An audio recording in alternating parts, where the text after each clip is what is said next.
I'm going crazy, sitting on that train, and I don't think I'm ever coming home.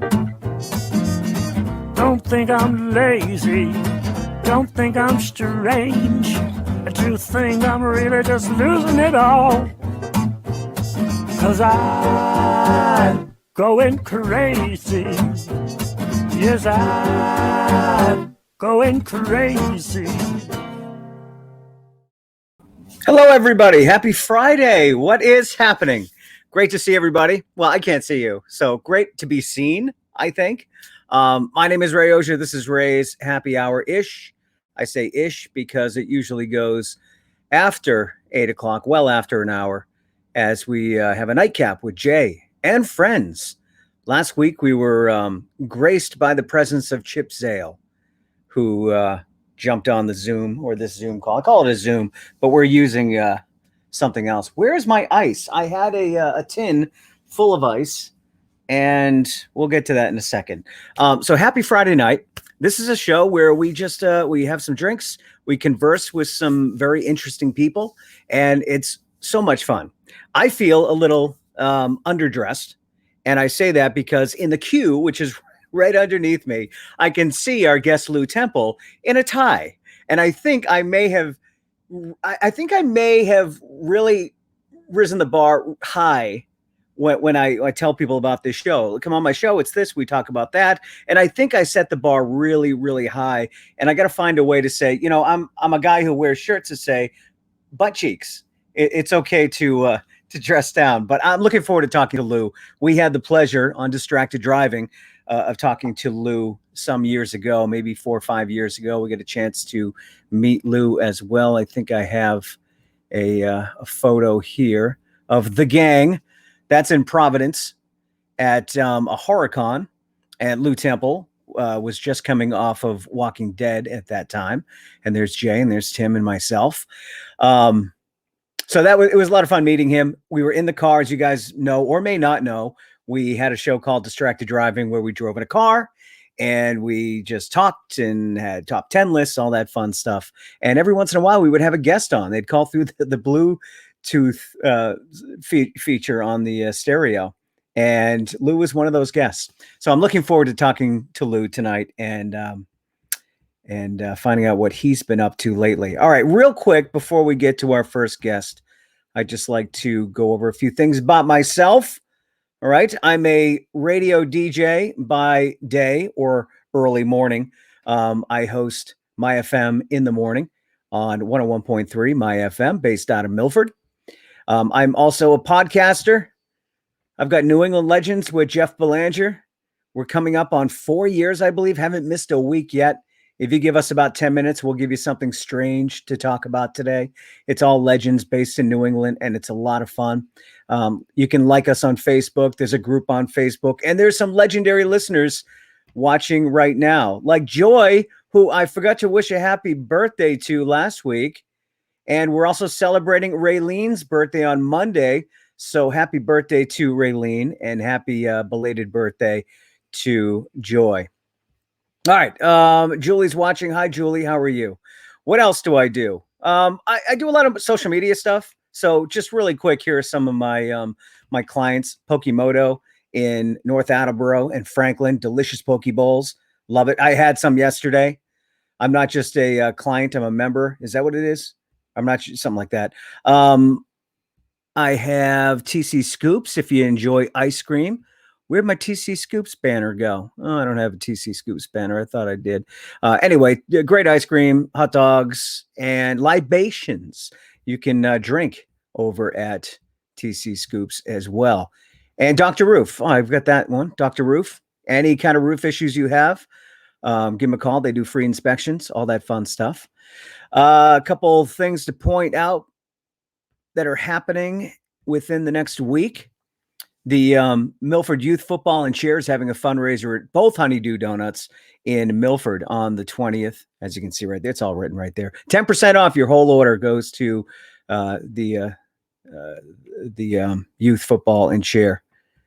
And over in Hopkinton, Froyo is doing a fundraiser for their Relay for Life. And 40% of the proceeds when you buy some Super Bowl chili, you can go to the website right there, hoprfl.shop. Order your chili for Super Bowl Sunday, and 40% of the proceeds are going to go towards the Relay for Life. And this is good news.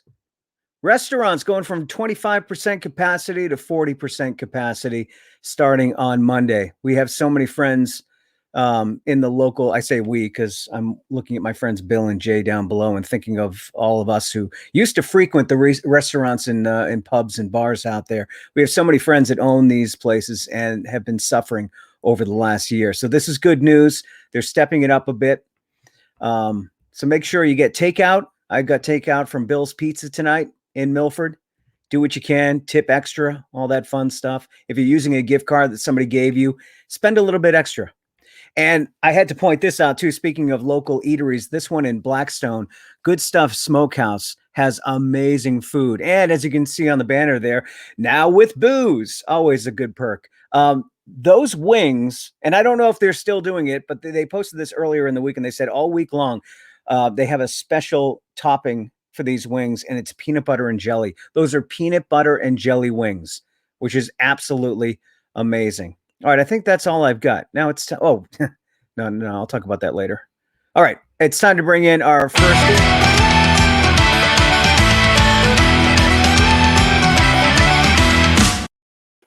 Mr. Bill Donovan, what's up, man? How you doing? I'm excellent. How are you? I'm doing well, thank you. I'm ready for a drink. How about you? I am ready for a drink. Get us set up. What are we drinking tonight, Bill? So tonight it's a variation on the sidecar. The sidecar is traditionally made with cognac, but with the rise of bourbon and small batch bourbon and all this great stuff, this particular drink has it's become very popular. Plus, I'm not that fancy. I don't have cognac here. Cognac. I almost pronounced that wrong. Cognac's not super fancy. I mean, it's just basically the French version of whiskey with grapes, but it's okay. It's okay. Well, you can have it someday. Everything French is fancy to me. Anything foreign is fancy to me. It is. Right. So I've got, I'm going to use my bacon flavored bourbon just to give it a little extra flavor. And I have my bacon candle, so they pair well. Nice. So I have neither of those. However, I got to get my ice. You talk. All right. So we'll talk a little bit about this. So I'm going to use, the ingredients are as follows. Your favorite bourbon. You can use triple sec. This is Cran Gala orange liquor. It's a little more middle on the road. It's just under Cointreau, but just above triple sec. Sorry, buddy. That's all right. You're a t-shirt. I'm a hoodie tonight. I'm slumming it tonight with the triple sec. This fresh squeezed lemon juice. I'd already pre-measured this, so let's assume that's fresh squoze. There you go. Okay, so first thing you want to do is get your bartender cup here. Get that ready. Some fresh ice.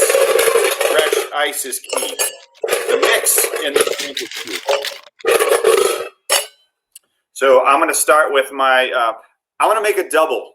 However, okay. I'm going to give you the ingredients, the measurement as a single. So this would be 3/4 ounce lemon juice. And then we go also 3/4 ounce orange liqueur, 3/4. Dump that in. Okay. And then 2 ounces of your favorite bourbon. Mine's going to be 4 because I'm making a double, like I said. Okay. So I'm going with my 3 here and my 1. I like to measure out for all the folks at home just to make it accurate. I did not measure at all. I am winging it. Okay. This should be interesting. I like that. That's what I like about you. So the key to this one, the key is the shake. Okay. So top off your shaker. Yeah, you want to get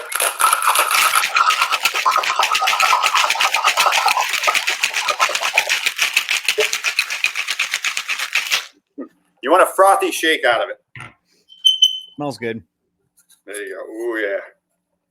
So then you what said, you're gonna do go ahead. is you're going to get your glass. Like I said, I'm making a double, so I'm going to try to split this. Okay.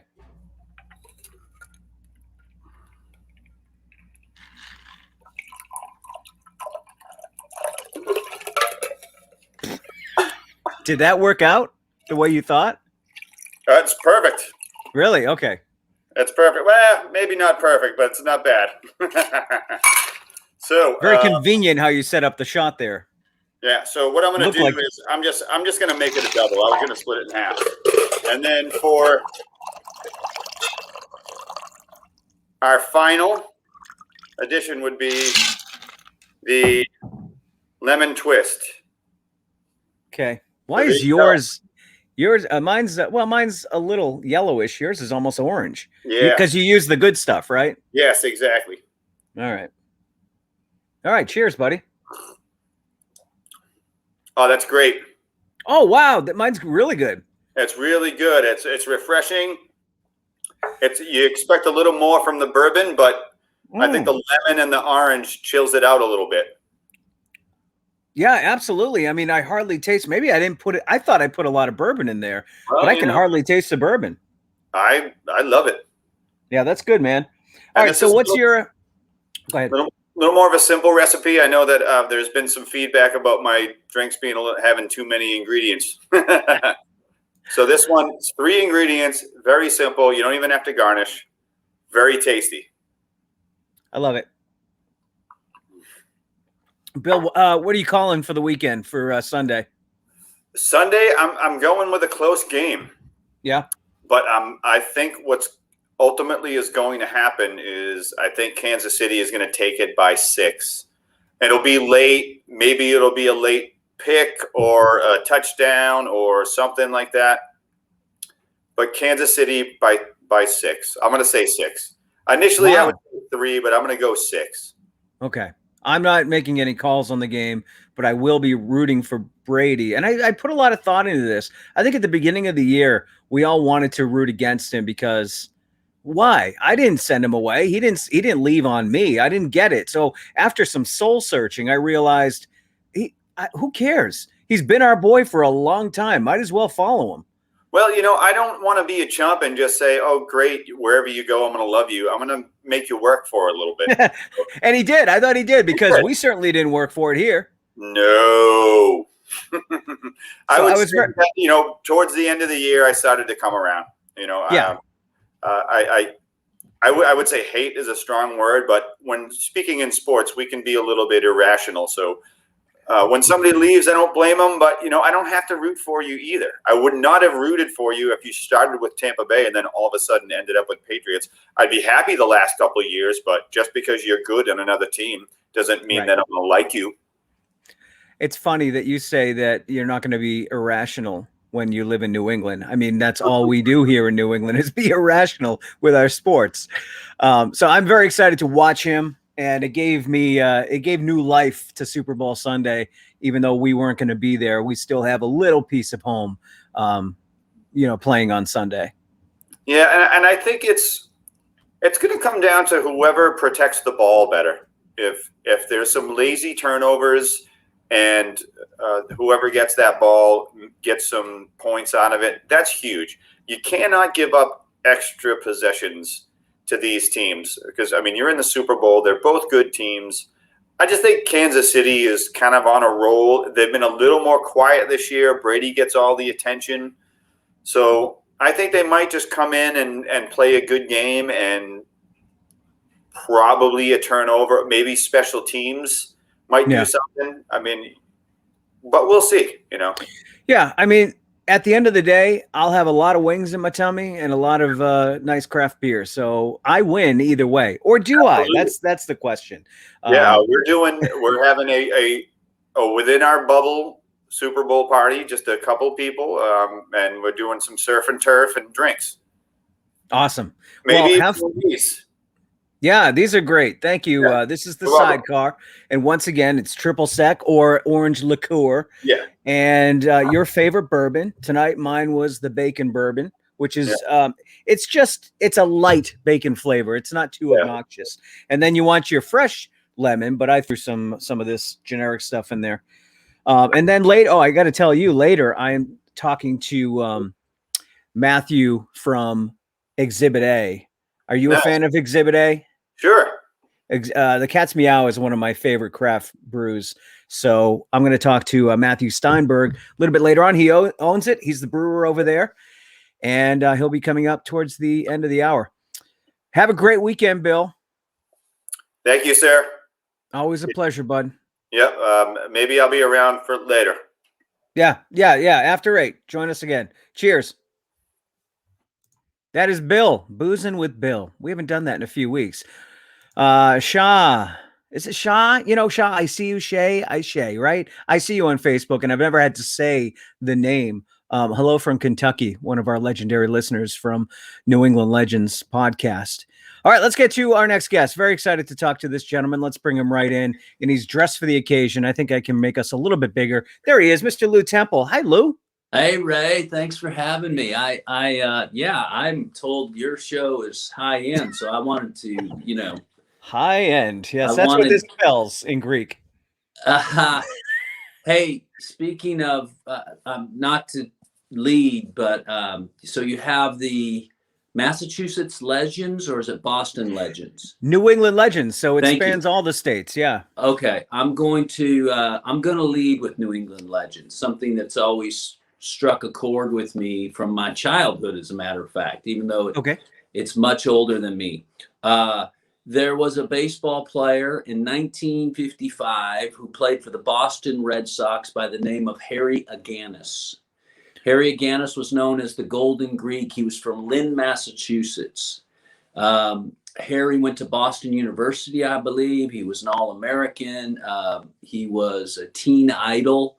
And he was going to be the Boston Red Sox Mickey Mantle.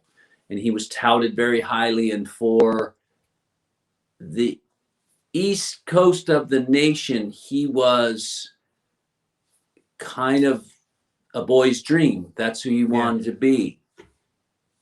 And he got leukemia and died that year. Oh, and everybody on that, I read a whole book about this. It was kind of the day for that generation that they understood mortality. And so he's a bit of a New England legend. The Golden I'll have to Greek, look him up. Harry Aganis from Lynn, Massachusetts, 1 year, 1955, with the Boston Red Sox Rookie of the Year. And things didn't go well for the Red Sox ever since until your 2004 group. But thanks for having me. I enjoyed the cheers. I enjoyed boozing with Bob, and that sidecar looks delicious. I'm doing, I noticed he was using bullet bourbon. That's what I'm doing on the rocks tonight. And, but bacon bourbon, bacon's one of man's great inventions, that and air conditioning. As is bourbon. So the pairing is amazing. Yeah. Are you obviously you're a bourbon guy. You're drinking Bullet. That's a great choice. I like Bullet. Yeah. What else do you like? Oh, I like to keep it really simple, but so I like Maker's Mark. I can go, but obviously a Pappy Van Winkle. I mean, I'm not proud. I'll drink anybody's bourbon. I would throw down with some bacon bourbon. I love trying everything. I have a bourbon that's in like a tin can. It looks like an oil can. And I talked to an expert a couple of weeks ago, and I showed him, and all he did was laugh because it was like a $15, thing of bourbon. Is there a Boston bourbon? There is a distillery called Bully Boy. And I do believe they make a bourbon as well, but they have a whole line of spirits. So let's do a fact check. Maybe I think you just talked with someone in Kentucky, a friend of yours on Facebook. Maybe they're still out there. But if it's not made in Kentucky, is it actually bourbon, or did they change that rule? Would you allow Tennessee to be a part of that? Yeah, no, Tennessee's whiskey for me, I think. Really? Okay, because I enjoy I think Jack Daniels. I think that bourbon, Kentucky may actually have a copyright on bourbon. Oh, really? When we say that, it could even be to the point of spelling. The way you could. So maybe maybe Bully Bourbon doesn't spell it conventionally. But I know we have a distillery back home here that can't use the word tequila, so they had to come up with a fancy word for their tequila. I had no idea that was trademarked in some way, but they couldn't use tequila. What's their fancy word?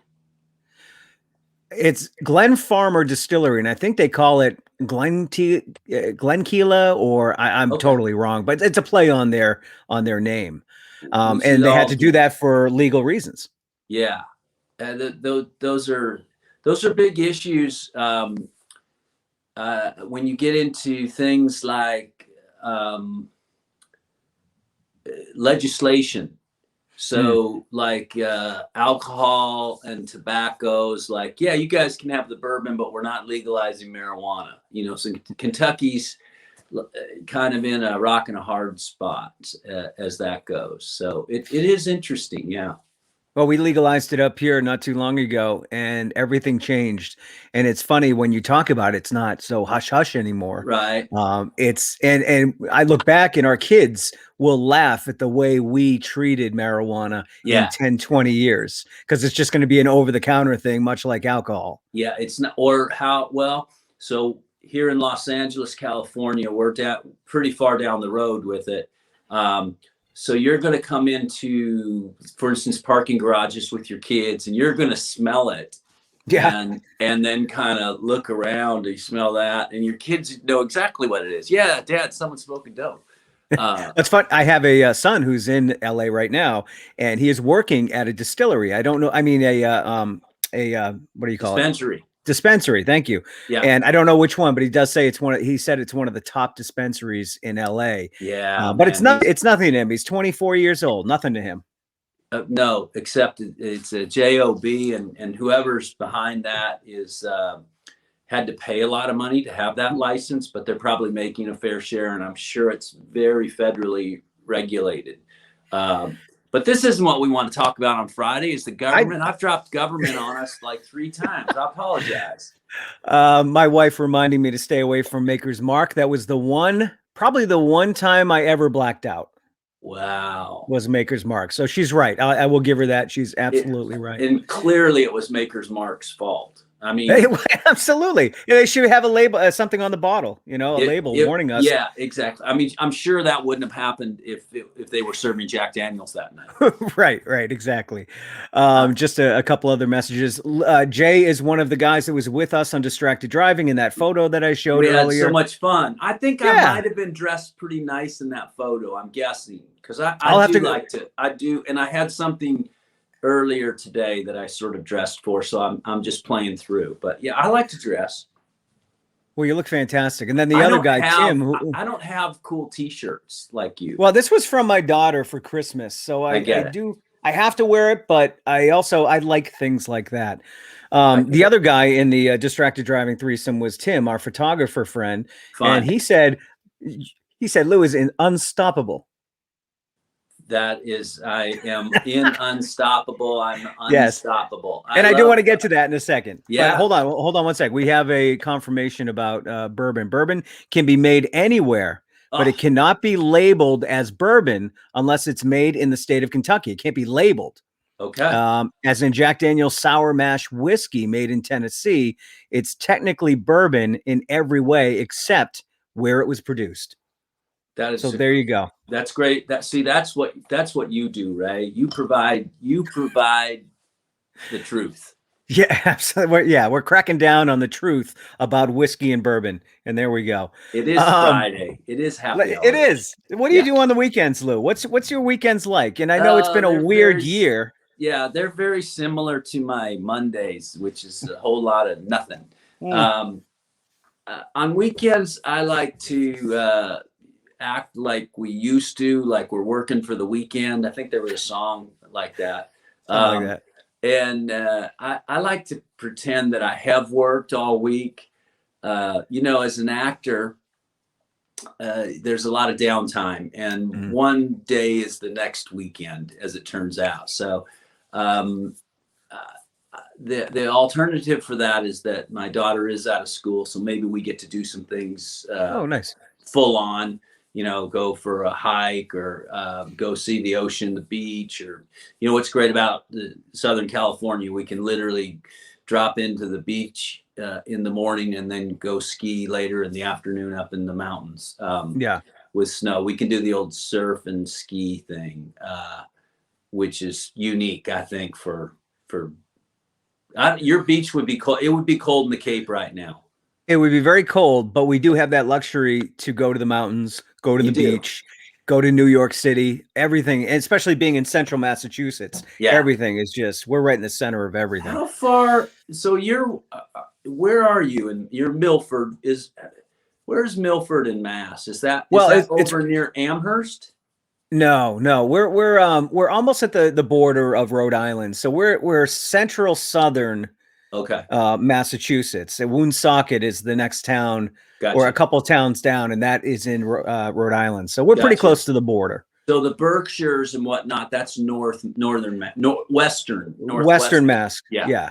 That would be a couple hours drive for us, maybe an hour and a half. Boston is 45 minutes. Really pretty over there. Yeah, it's great. New England's fantastic. And how far are you from Worcester?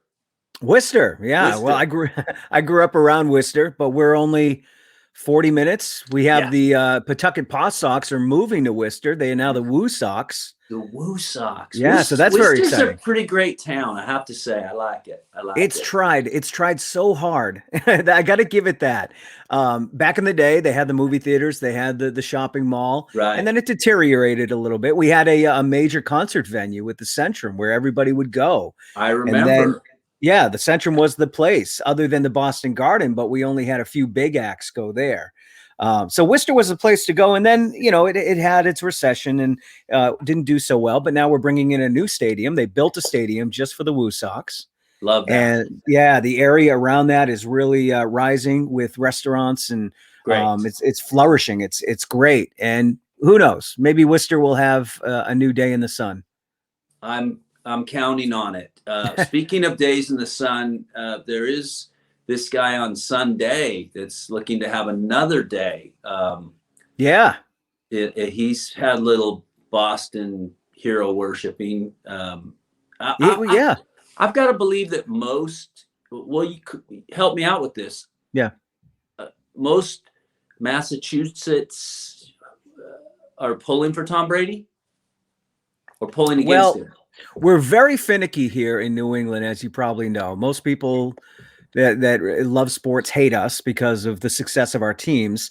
We'll turn on our own teams very quickly. I think when he first left, it was good riddance. Get out of here. Right. We're going to have a great year. We didn't have a good year. I think many of us calmed down a bit and thought, you know what? He gave us so much joy in the last 20 years or so.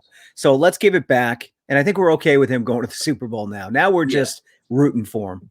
Yeah, I mean, you got some association at the very least. Absolutely. Yeah. I wasn't the one that fired him. He didn't leave me. Were you guys the same way? Were you all the same way for, say, Mookie Betts this past year in the World Series? Yeah. I don't think, we were back and forth with Mookie, I think. It's weird. I try not to get into the drama of sports because at the next day, I still have to get up and go to work, whether my team wins or loses. Kind of that's the Massachusetts way, actually, is sort of the getting up and getting it done, right? Absolutely. So if somebody leaves, it stings for a little while. We ran Nomar out of Fenway. I mean, the press hated him and he couldn't take it anymore. So he left years ago, obviously. But it's weird around here. Right. When you've suffered and then you've celebrated, like we had so much suffering, and then all of a sudden we had so much celebrating. I don't know if we know actually where we are emotionally. High and low. That's it. The highs and the lows. Either way, as my experience has been, however you are emotionally, you're going to wear it on your sleeve. Absolutely, yeah. Trademark of a Massachusetts person is they're going to let you know. That's right. So who's your team? Well, I'm New Orleans, so Saints, and I like the Atlanta Braves very much. interesting. I've just always been a Braves fan, other than my time in baseball when I was with Houston. I've left my affinity for the Astros based on all their shenanigans, I suppose, in recent times, which carried over to you with Cora, who's back now. He's back. He's okay. He's going to be great. So I let the Houston thing go a little bit, but still Atlanta, I'm pretty happy with them, and they've had a good run. They've got a good young team, and I think the Saints are, okay, kind of like Brady. Drew Brees is, this veteran guy that I like getting behind. So I don't think I knew this, but the Saints defense coordinator is from Medway, which is in our viewing area right here. Dang. Yeah. Medway. That's a town I've never heard of. Medway, Mass, right next to Milford, Mass. And we've got a cluster of towns you probably have never heard of here. But I've been to some, because when I was in college, I used to come up and play baseball in the Cape, in Cape Cod. Oh, the Cape League. Yeah. And that's huge. And I've had a lot of friends, teammates and guys that I played with and against that were from Massachusetts, like Saugus or Nahant or like Braintree. Braintree, really strange places. Southie. Southie, I used to hang out on 5th and P over by Castle Island. Wow. So I kind of know a little bit of it, and I've always enjoyed my time in Massachusetts. Also, friends up in the Berkshire area, like Great Barrington and Amherst, and so I've always had a love for Massachusetts and a lot of friends. So I get it. Well, you got more friends here now. I know a lot of people were excited that you were coming on. Yeah, it's good to be here. It's been a few years since we did. Since we did the driving in cars. No, you don't do that anymore. No. I do this now. Is that because you can't drink and drive legally? Is it better? Yes, well, that's part of it. But luckily, the guy that drove, Tim, he doesn't drink. So it was just Jay and myself that would partake. I don't know why it ended. It just it ran its course. We did a couple specials, and then we did some Zooms during the pandemic, and then this kind of happened. But we had a lot of fun doing that. And you were one of the few guests we had on, because doing the phone through the stereo was hard to coordinate. You were promoting Walking Dead at the time. Yes. Yeah, that was something that was a huge event in my life, and still is. It's kind of the gift that keeps on giving, because it has been such a popular show that you are always part of it, and I'm grateful for that, and I appreciate the audience. I think that they're so supportive, and you can't help but be thankful to be part of something like that, which has continued on, but is nearing the end. It still continues. Yeah, it's getting close. Yeah. You were in season 3, 7, 8 episodes, I believe? Yeah, 8 episodes. And I think actually it's hard to, there's an episode they talked a lot about me, but I never actually showed up. So, I was there, unseen. Yeah. But yeah, it was great. I like to think that was, you're biased because you think, oh, ours was the best season. Ours maybe was, or maybe it wasn't, but it was the best season for me. And it was a time when the show was still growing, and it was built around all roads leading to the sheriff, to Rick Grimes. And then the show grew, and it splintered off to all these other storylines and other characters' stories, and it kind of evolved and expanded. And I think it diverted some of the focus, let's say. So I liked that we were just dealing with Andrew Lincoln's character. And well, and we were introduced to Negan as well, and that was a pivotal part of the storyline that continued right up until today. Was that attack. And I think, as far as setting goes too, the prison setting is one of the most memorable settings from the whole series? I felt like we, it represented, they had been the season before at Herschel's farm, which was great, but it wasn't very visceral. It wasn't very active. A lot of campfire scenes, a lot of hanging out at the old farm. And so when they broke away and they got into some new environments, and maybe this can be a sanctuary, this prison, and hey, that's a great idea. We can keep people out. And then they come across these prisoners, which are new people, fresh blood. And the audience, I think, was definitely aware that we were coming, but also anticipating we were going to be there and excited about that. So there's a lot of excitement. And then it wasn't long after that the world started opening up, and you've got the governor, and then it just keeps going from there. And of course, as it would with society. So I think your character still, and not just because I'm talking to you right now, I've believed this from season 3 when it happened right up until today. You have one of the most shocking death scenes, and it's been on long enough. I'm not giving any spoilers. You have one of the most shocking death scenes I have ever seen, besides the baseball bat, because we only thought one character was getting it. Right. 2 got it. So that was pretty shocking. But what happened to you, was that one of the only episodes that had no music at the end? It was just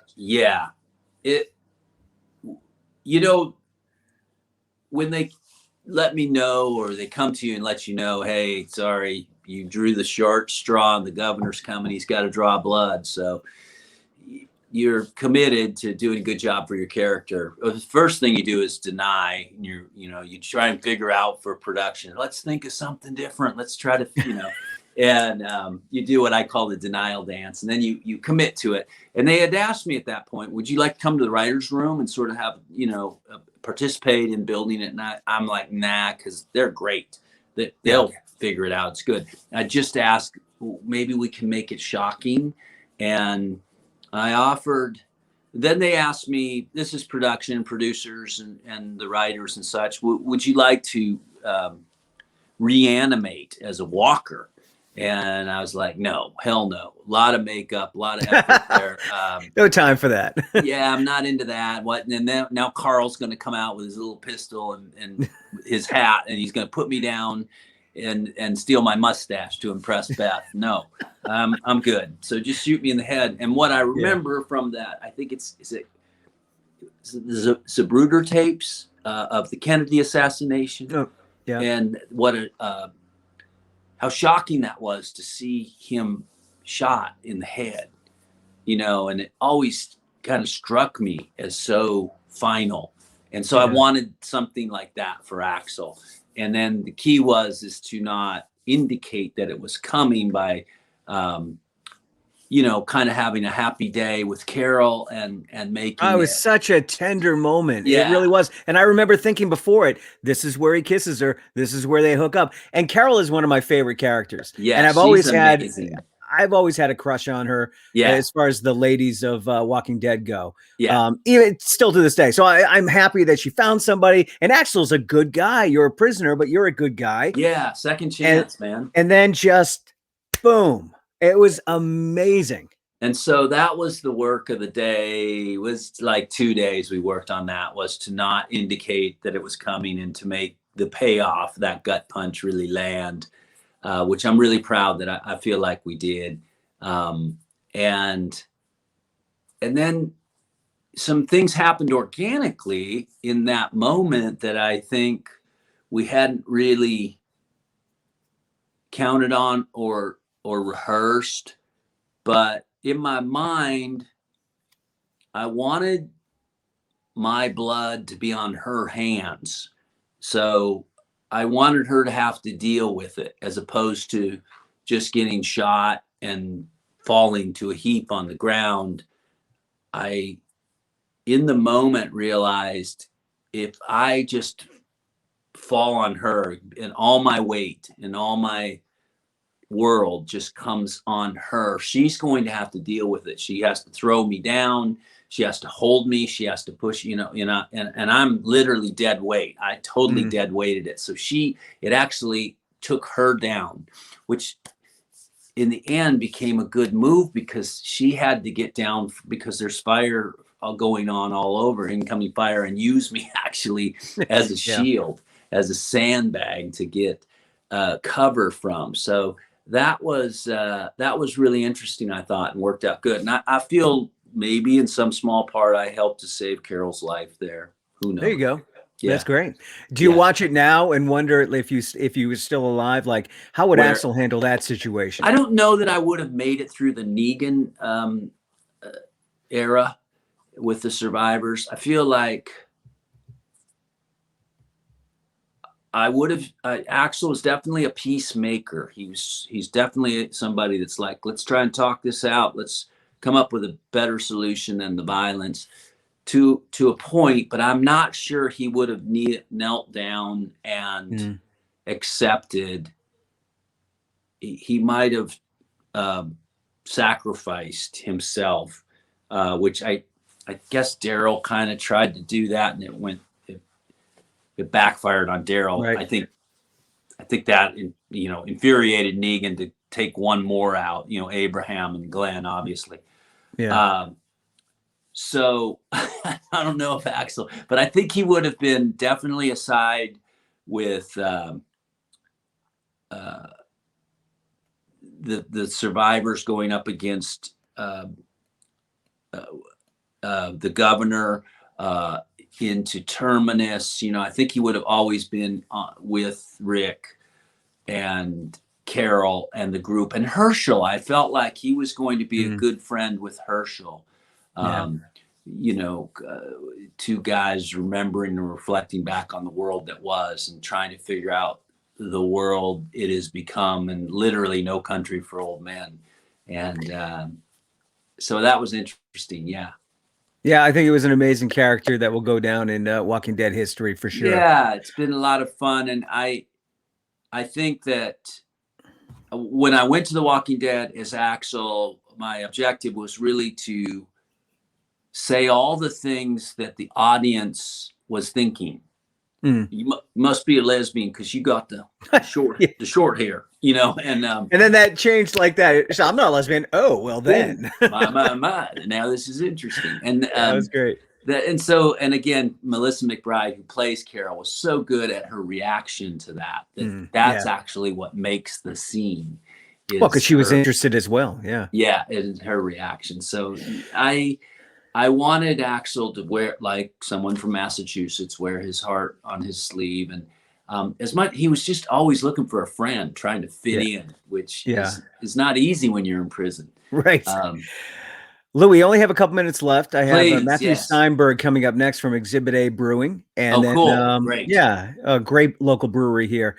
And then we're going to have a nightcap with Jay. But I do want to ask you, because one of my other top, it's in the top 30 movies. I love Tony Scott, and Tony Scott is probably, his movies are probably in my top. He's probably got 4 or 5 in my top. What's 30. your favorite? Mine's Man on Fire. Man on Fire is amazing. Crimson Tide would be mine. Yeah, great. But there's so many to choose from. True Romance, even going way back, Days of Thunder, Top Gun, Days of Thunder. Just his visuals are amazing. They are. So you worked with him on his last directing project, which was Unstoppable. Right. A great movie with Denzel Washington and Chris Pine. And I love the character. Ned. I think everybody knows a Ned. For sure. You know what I mean? Like, he's lovable, but it's also the guy at the office that knows everything. And it's, he's the first to felt a little of that glow from the spotlight, and take it over and take all the credit. And for sure, it's a fun character. I really enjoyed it. It was almost the comic relief. Absolutely. And a little bit, he got to be the hero in the cavalry a little bit, because he shows up at the end. So the challenge there was to land him with such bravado and braggart in the front of it that you would remember him. So and then bury him a little in the middle of the movie, and then in the end, when he shows up in the red truck, jump in, you pussy. Oh, there's that guy. Here, that guy. Who you didn't think was going to do anything at the beginning. It was just going to be one of those blowhards that doesn't get the job done, but you did.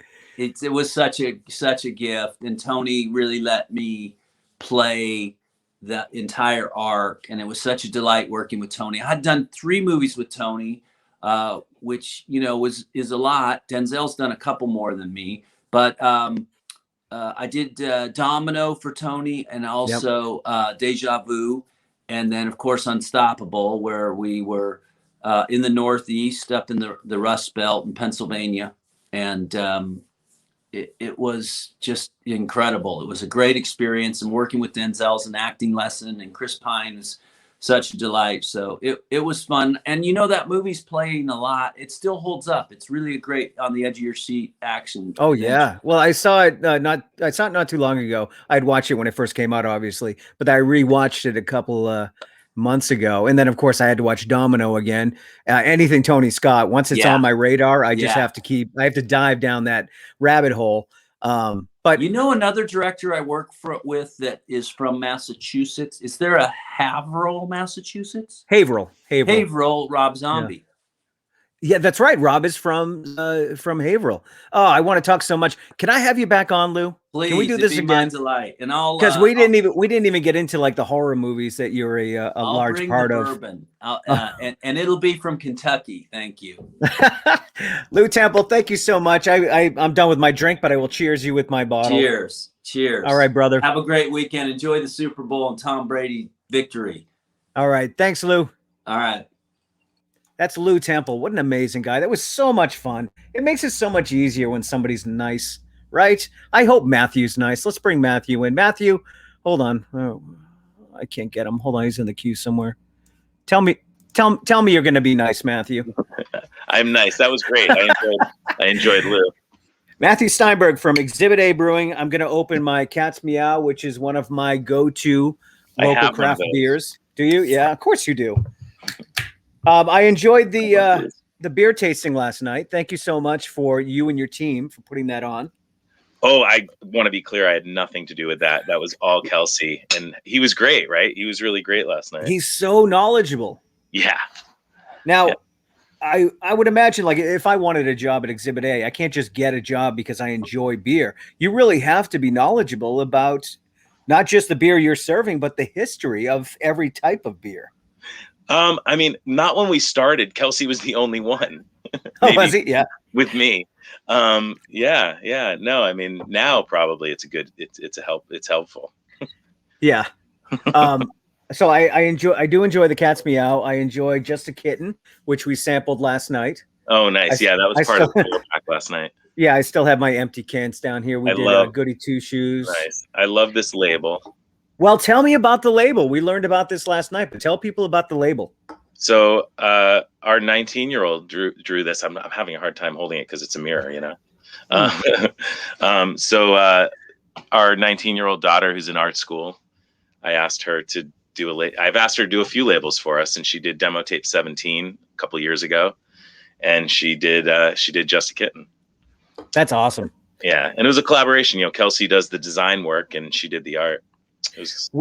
So what is, and I know Kelsey mentioned this last night, but where does the whole idea of the kitten come from? Because you do have a few kitten related beers. Well, the first thing I said when I started was I didn't want any like animal references or music references, and then of course we have nothing but those things. We have rabbits, we have, whatever. But the cat, we always thought it would be great to have a kitten beer with having Cat's Meow as our leader, the one that we make the most of. Yeah. It's fun to have a kind of it's not that it's a variant, it's a very different beer, but it's like it's a little, it's a little sister, little cousin, little brother. Hair Razor's another one of my favorites. That's the double IPA. Yeah. Another animal. Another animal. We've got Tim Rice is watching right now, and I know you're a friend of Tim. Hey, Tim. He said we had no beers in 5th grade. No, we didn't have any beers in 5th grade. No, or 1st grade for that matter. So tell me about Exhibit A. You guys, I know you came along when you're in Framingham, right? We are in Framingham. Did you take over Jack's Abbey? Yeah, and I didn't intend to build a brewery in Framingham. To be clear, I live in Western Mass and kind of near Amherst, between Amherst and Worcester. Yep. And we had planned to build a brewery out here for a long time. And then this just kind of happened. I went to visit Jack's with our crew from High Horse and Amherst, and I was like, wow, you're really at capacity here. He's like, yeah, we're planning on moving. I was like, you should tell me when that happens. I'll buy all your equipment and install it somewhere. And then I decided not to move it. We kept it there and renovated the space and have a wonderful neighbor in Jack's down the street, Yeah, they have a nice space as well now. They do. They have a great space. I mean, I drank their beer building my brewery, that's how it works.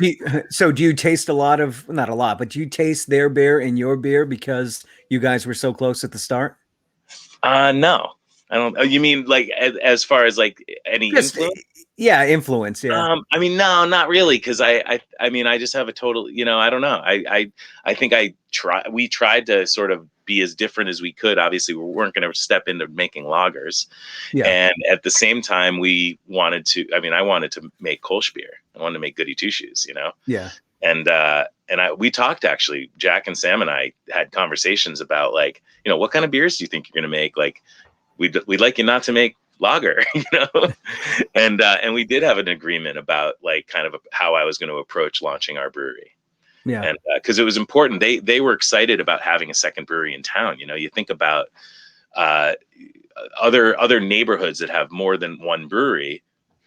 The people come, they go to all the breweries in the area. Absolutely. So you're not going to spend your whole night at one brewery. You are going. That's why Cape Cod has a brew bus, Cape Cod brew bus, because there's 4 or 5 breweries that they just loop around to. The loop, yeah, no, and it was a value to them to have a neighbor, and I think that we respected each other and knew that both of us were going to make great beer.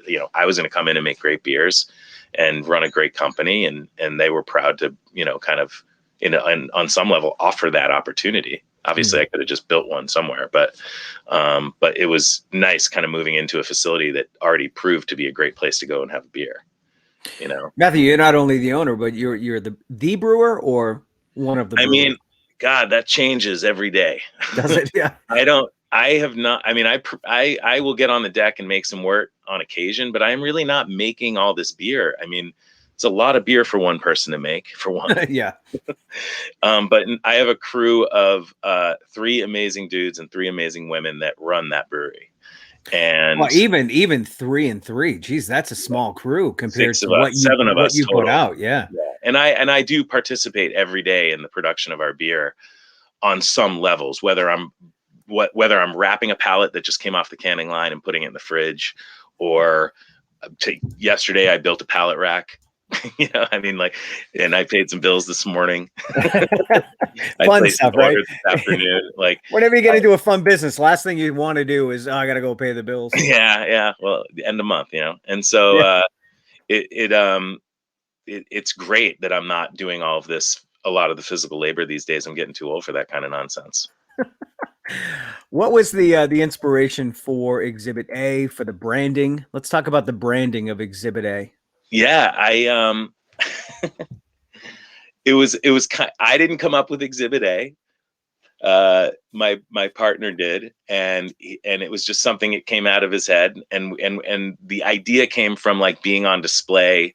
He's like, you kind of like being on display. You kind of like that presentation piece of what the beer gives you as part of my career of being like, go to a beer fest, talk to a bunch of people about the beer. I love that stuff. Get on the radio, talk to you.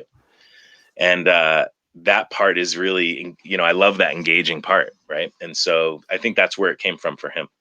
Yeah. But for us, the story was all about just being the presentation. Like, we are this thing that we make this liquid, right? And it's part of your experience. The enjoyment of the liquid, the taste is important, but it is about the experience, and it's just being on display. So we and putting ourselves in that, in front of you that way. We of course knew that having this name would kind of make people think about a law office, or are you guys lawyers? Like, who's the lawyer? I'm not a lawyer. I hired some lawyers. I've had to hire some lawyers. But so these 2 beers, Cat's Meow and Goody Two Shoes, were the first. Now, there's not, I'm terrible at that. And immediately I thought about Innocence and Goody Two Shoes, and I thought that was fun. And the person that was doing the design for us originally came up with this adamant idea. right? The song. And so, and it was part of our musical input of what we have, part of our branding. There is some music influence, certainly with Demo Tape and some other beers we've done. But Goody Two Shoes was an Adam Ant, kind of reference, but it was more about innocence and about this kind of thought about Kolsch being like, in a sea of IPAs, it's like the most pleasurable beer because it's just simple and clean and it's so good, kind of perfect. And that's Cat you're drinking, right? Yeah. Oh yeah. So we like that part of that, and Kelsey ran with it. And as Kelsey Roth, who's our GM and designer and everything creative that we do that isn't liquid, he's basically, the way I describe what Kelsey does for us is that he does every single thing except make beer. Right. So he does compliance and entertainment and creative and marketing and everything. He does the Zoom things. He does the virtual tastings, and he's our Cicerone, and he's a hugely valuable, awesome part of our team. Speaking of influences, did I see, and I think I saw this on Facebook, a picture of a beer that was Bill Lumbergh related from Office Space? Yeah. Yes. Okay. Tell me about that beer, because as soon as I saw it, my first thought was he had to pay Gary Cole or Mike Judge a lot of money to get that on the can. Yeah, Mike Judge didn't get paid for that, I don't think. No. I don't know that Mike would mind. I feel like it's probably just a tribute. It's a tribute. It's not exactly him. I didn't really look too closely to it, but what it's the only beer we allowed ourselves to go to that, as far as the branding, like taking an idea from something and turning it into our own, right? Which is something we've tried to sort of avoid. Like, I don't have a lot. There's puns and references, but it's not like we're taking from an 80s TV show and turning it into something, or in this case, a current, an older, a 2000s TV show and turning it into something that's ours, which is not the intention. It's hilarious. I love that label. Absolutely. So we're going to need you to come in on Saturday is the name of that beer. It's also the only beer we allowed it to be a sentence, which is another thing that a lot of breweries are doing. We decided, okay, so the name of the beer is actually a sentence, but it's real small. We're going to need you to come in on Saturday. So it's Saturday Scotch Ale. It's a 8.4%, malty, beautiful, not overly sweet drinking Scotch Ale. It's just like this, it's really nice, very English, traditional kind of influenced, as far as the style is concerned. Really beautiful ingredients in that beer from Simpson's Malting in the UK. When you talk about a Scotch beer, does that mean that somehow it's related to the whiskey? No, it's just because of where it came from. So in Scotland, they made shilling, right? So they had all these, and Kelsey could tell you more about this, but the shillings were like 60 shilling, 80 shilling, 90 shilling, 120 shilling would be kind of like referring to the alcohol, the weight of the beer. Yep. They measure alcohol by weight, not by volume. So they say by weight. And so those were all Scottish ales. So the strong ones were like what, I guess maybe American craft brewers started doing this like back in the 80s or 90s, and they made like Scottish ale, and then they had their Scotch ale, and that was like the 8 or 9% one. Okay. I have aged those in barrels that held Scotch, which has been pretty cool. But yeah, no relation other than culture and location. But I don't know. I think, and also in England and in Scotland in those days, Scotland didn't have access to many hops, so all their beers were very more sweet because the English were not letting them have hops, or something like that. Don't quote me. Oh wait. Which is something we've come to love about our craft beers is the hops. The hops. I mean, it's all about the hops. That's the name of a beer. It's probably taken, but it's all about the hops. Taken. I'm sure it's taken. Yeah. That's another thing that he mentioned last night, and it's so true, is we'll be in there talking about names and like coming up with a name, and it's like, not only has someone used it, like 14 breweries have used it. And then you're like, okay, well, maybe it's not trademarked, but it still sort of should be. I don't know. We try to be gracious on that. I don't want to take someone's name that may or may not feel uncomfortable about that. And we've even had to call other breweries, and we've gotten calls about certain names. So it's like that happens. I don't want to bring in a trademark attorney on a conversation with a friend. Right. But you may have to eventually. And we do protect our names. We have trademark on a lot of our stuff. So I know you're in the stores around this area, of course, but how far Sure. out do you go? We've got Joy watching right now, and Joy's out in Amherst, and she wants to know if she Joy can can get. get our beers in Amherst. Yeah, Absolutely. there you go, Joy. Go to the Spirit House. They just ordered, actually, they have some fresh beer. There's a bunch of stores in that area. I think even if she's downtown, that store right in downtown Russell's might have it. But yeah, we're also on draft sometimes when it was, when draft beer was happening all over the place in that area. And I live real close. I'm in Palmer, so we're not Okay. far. But yeah, we're in like 800 retailers in Massachusetts, That's great.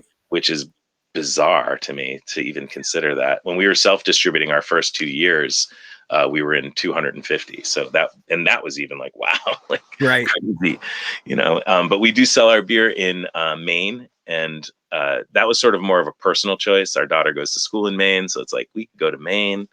We got our beer there. We have friends there. So Matthew, do you want to keep it local? Do you want to keep it small? Do you want to keep it craft, or do you see yourself going nationwide? No, we will probably always remain under 10,000 barrels. I can say that now, and maybe in 5 years we'll be talking again, and we'll be at 25, and who knows? Yeah. But we right now, with just how everything is in our brewery and what it's built for now, to really be able to grow beyond, say, the 10,000 barrel mark, just logistically and financially, it doesn't make sense unless you dig in deeper and build like that $12 million brewery and make 40,000 barrels. Right. Because if you, or more, or maybe even, spend a little less, but still make that much or whatever. Yeah. But it's coming to a point in our volume where we made 6,000 barrels. We're built for basically 8 or 10, depending on how much more we want to push through the system and whether people want to work on Saturdays, which, as the beer says, we're going to need to come in on Saturdays sometimes. Yeah. I try not to. Sure. Is it as much fun as it seems to own a brewery, work at a brewery? It's not. Okay. There's a misconception there, right? What's fun about it is that I could have any job, but I chose this one. So it's only fun for me in the sense, and the word fun may not be the right word, but it's only appropriate for me because I fell in love with it then. Yeah. This is my 22nd year. I don't know how old. Ask Tim how old he is. I think we're about the same age. He's a little bit younger than me, so. Yeah. Well, yeah. I mean, I've been doing this 22 years. You're doing what you love. Yeah. When I decided to not be in the tire business, because that's what my dad does, and that was the move. Take over dad's business. Would have been probably financially pretty smart. Then for sure. Mine would have been accounting. Instead, I got into radio. My dad handled the town of Spencer. Like everybody in Spencer was a client of my dad. Not far from and I probably could have lived a different life, financially sound, but I chose radio. Well, my brother's in radio. And, is he? Yeah. Yeah, he worked at BCN. That's where we met. And I totally remember meeting you and that you told me you had a radio show and all of that. Yeah. We were at Charles Lockwood-Era's thing. Yeah, and Charles is awesome. But so yeah, my brother worked for BCN for years and then went on to radio in New York, and COVID laid off. So, oh wow! Oh, that stinks. Just recently, huh? Yeah. And that must have been scary for you too. How did you weather the storm? We are so lucky. We kind of were at, and I say we, and I don't mean my industry. I mean, I have friends that are up. I have friends that are down. Obviously every bar owner I know is just, it's a disaster. Yeah. For so many, and some it's not as bad of a disaster, I guess. But for us we were set up for about a 35% growth this year in 2020. Yeah. And that was going to be like really hard to do, but we were, tank wise, for capacity, canning line, all that stuff was ready. We're ready. And we managed to miraculously have a little bit of volume growth this year. We brewed a little more beer than we did last year in 19. In 2020, we brewed just a bit more. Of course, it was all cans, no draft. So that we don't need to get into the cost in that part, but it doesn't really work, right? And so because it's just so expensive to put beer in cans, and if you don't have enough draft, you lose some of that margin control. And so we are fine. We're stable. It's exciting because we managed to make it through, and I got to see people showing up to work every day. That was incredible. Not having to send them home. Yeah. And we had some furloughs, but it was us that they furloughed. We had certainly a bunch of people that had to leave for some COVID scares. No, luckily we've been safe and everybody's been healthy. Yeah. We've had a few. One of my people, a family member got it, so he had to, whatever, he had to quarantine. So that challenge that everybody is in on, we've been so lucky, and that's awesome. Obviously, very thankful. Well, we've been supporting you. I've got a circle of friends. I've got many friends that enjoy your beer, but my circle of friends, we all pass around the beer and we love it. And I think the consensus is the Cat's Meow is our favorite. And then if you want something a little bit heavier to put you to sleep, the hair is at least my go-to when it's time for bed. And I need one more. This one will put me out. Have you had? Yeah, and you drank whiskey with Lew earlier, so yeah, I did, and I'm feeling it. I bet. Yeah, I didn't realize he was on until I popped on, and I was like, oh, that's amazing. I love that. Oh yeah, we talked to him years ago, and Tim, myself, and our friend Jay did a driving thing, sort of like what Seinfeld did, driving in cars. Yeah. He stole the idea from us. Anyway, we would do that. We interviewed people, and Lew was one of the guys we interviewed. That's so cool. I've been in touch with him over the years, and he's a great guy. Yeah. I'm going to send him some beer, actually. Maybe I'll do that. He's in LA. I'll send him some of your beer. He's from here, though, isn't he? He's not from here. He's from New Orleans, but he did spend a lot of time here. He played in the Cape League, the baseball. Oh, right. He was a baseball player. So, hey, Matthew, thanks so much, man. I appreciate it. And we have some fresh wandering thoughts coming up. It's instead of hair razor, every once in a while we'll toss in a batch of that. Yeah. And we drank that, like you were saying, how often are you drinking? Yeah. Do sensory every day. And so we all agreed, like, wow, this is the best batch of wandering thoughts we've made. That hits the cans on Tuesday or Wednesday. And then we, go. And I encourage people to go to the website and get more details about virtual tastings. I know you have them coming up with pastries or cookies. Right? Cookies. Yeah. So we're looking forward to that. And so good at it and entertaining. And he's authentic. What he's bringing is he cares so much about it. It's amazing. Well, it's fresh. It's delicious. And we love it here. So Matthew, thanks so much. Thank you. I appreciate it. Take it easy, Ray. Have a great weekend. You too. Peace. Matthew Steinberg from Exhibit A. Again, the Cat's Meow, my favorite that I'm drinking right now. I do, what else? I do love the Just a Kitten. If I want something a little bit lighter, and then if I want something a little bit heavier, I'll go with the hair razor.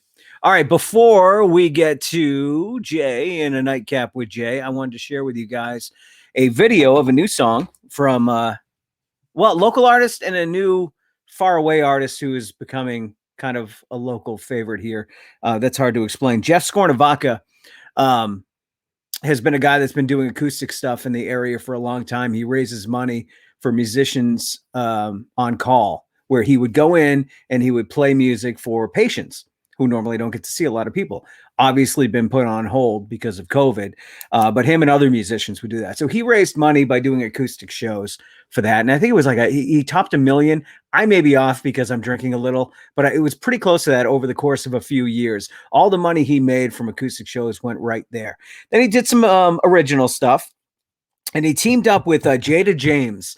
Appalachia Moderna is the name of the band. He met her online or through friends, and they collaborated. This is the third song that they wrote. We had the world premiere of this song on My FM in the morning this morning, and I dig it. So they did a little video, like a behind the scenes shoot of them recording the song, and I wanted to play it for you guys. This is Appalachia Moderna. Jeff's a great guy and a talented musician, and Jada's got some great pipes. It's different. The two of them have differing musical styles and musical influences, and I think because of that, they came up with this. And I think it's a pretty unique sound. Check it out. We're going down, down, down, down, down, down, down, down to the devil's playground, down to the devil's playground, down, down, going down, down, down, down, down, down to the devil's playground.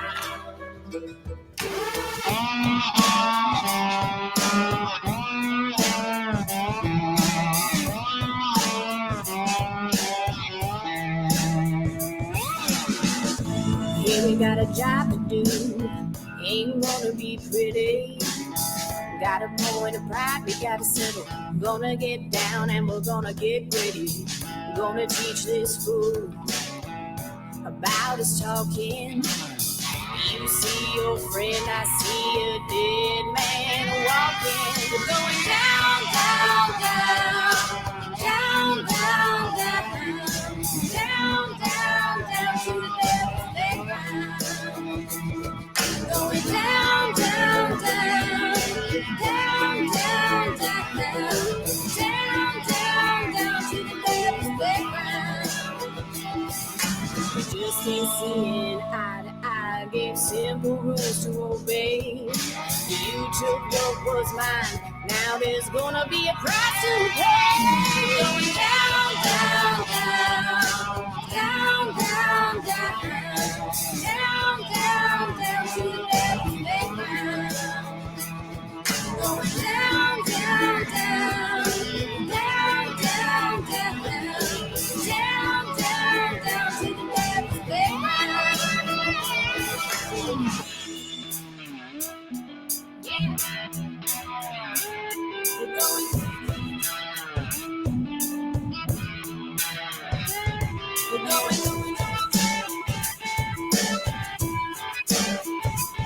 We're going. We're going.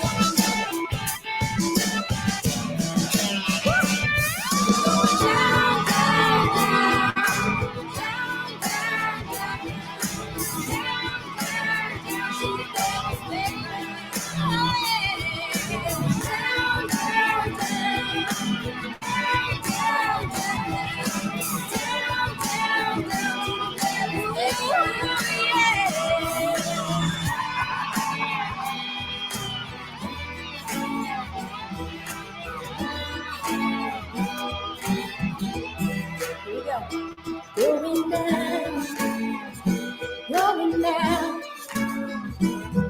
going down, down, down to the devil's playground. Going down, down, down to the devil's playground. Down, down to the devil's playground.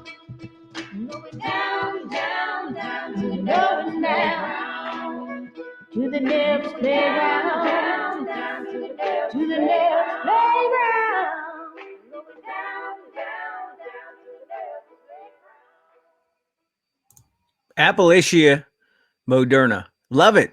It's so cool. The first time I heard it, I thought that's like a TV theme where it's in the background while somebody's driving a boat across the lake to drop a body in the ocean. I don't know.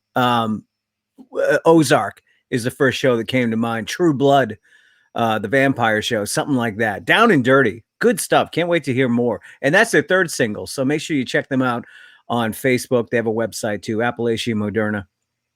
All right, let's do this.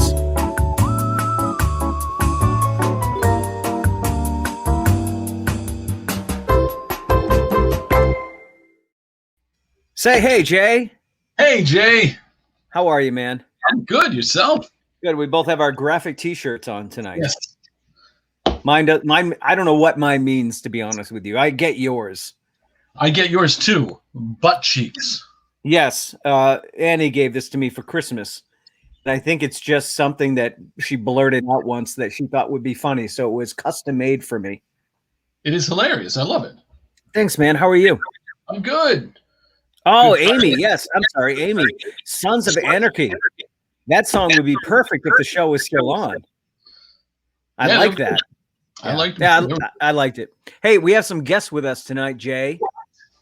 Yeah, before we get to our guests though, because this is kind of like you and I time. A nightcap with Jay. Let's talk for just a few minutes before we get to them. What'd you think of Lew? I mean, we've talked to Lew before, but I got a little bit more in depth with him. I love Lew, and it's so funny because as soon as you started saying, like, crap, can I have you back on? Because I knew that you hadn't gotten to even half of what you wanted to talk to him about. Well, I mean, for the first half, we talked about baseball and liquor and this and that, and he's just so easy to talk to. And I knew I had to get to the next guest, and I wish I had more time with him, but I wanted to talk more about Tony Scott. I wanted to talk about Rob Zombie. I wanted to talk about he's done a lot of horror movies, and I think he's becoming one of those cult characters or cult actors that is synonymous with indie horror. Oh, yeah. And he looks fantastic, too. He does, all dressed up. I saw him in the queue, right? He's down below in the queue, and here I am in my T-shirt and hat, unshaven, beat red because of the drinking, and he's got the tie and the vest and looking all dapper-like. You with your butt cheeks.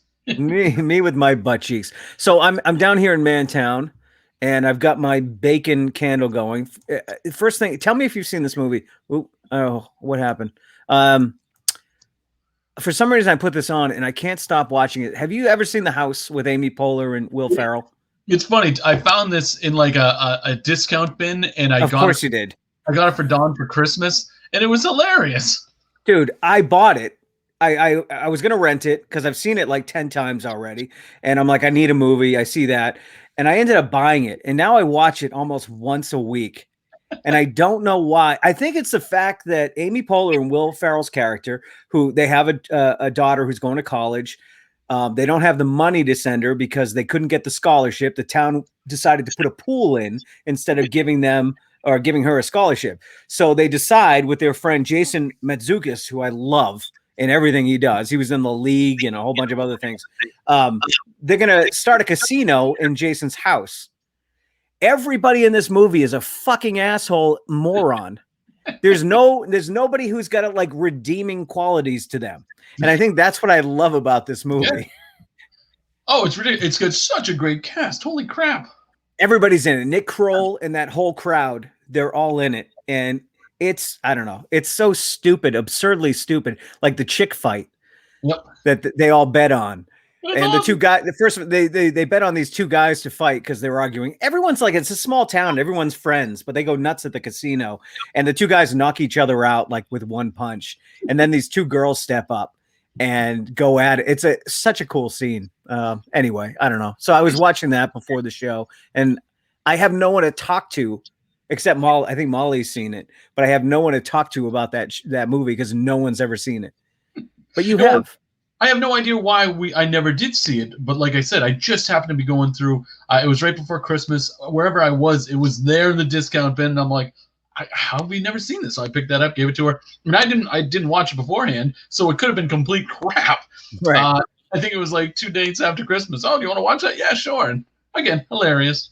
Absolutely. I mean, it didn't do well at all as far as Will Ferrell movies go. But let me tell you much. It probably did much better than that was it Dr. Sherlock Holmes one he did. Oh yeah, I watched that once. And I love the two of them. It must have just been a bad script or something. Oh God, yeah. Because I didn't even bother watching it because I'm always depressed if I see people who I really enjoy in a bad movie. Yeah, and I think that movie I was worried about, but man, I love that. I think I enjoy movies about adults doing stupid things. And with that, let's bring in Justin and Tim and Bill. Yeah, because you're an adult and you do stupid things. We all do.